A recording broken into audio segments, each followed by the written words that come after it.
দেখেন, বিগত দীর্ঘ দুঃশাসনে 2016 সাল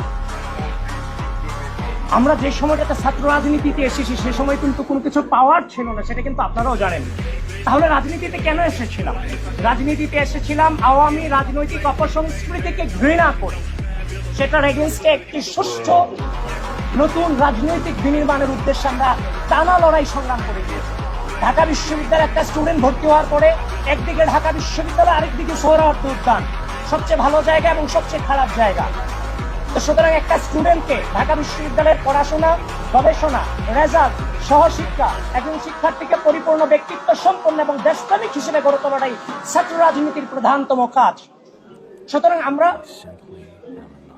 ঢাকা বিশ্ববিদ্যালয়ের শিক্ষার্থীদেরকে প্রপারলি মানব সম্পদে গড়ে তোলার জন্য যা যা প্রয়োজন নতুন বাংলাদেশের নতুন রাজনৈতিক সংস্কৃতিতে, সেটা নিয়ে আসার জন্য সর্বাত্মক চেষ্টা থাকবে।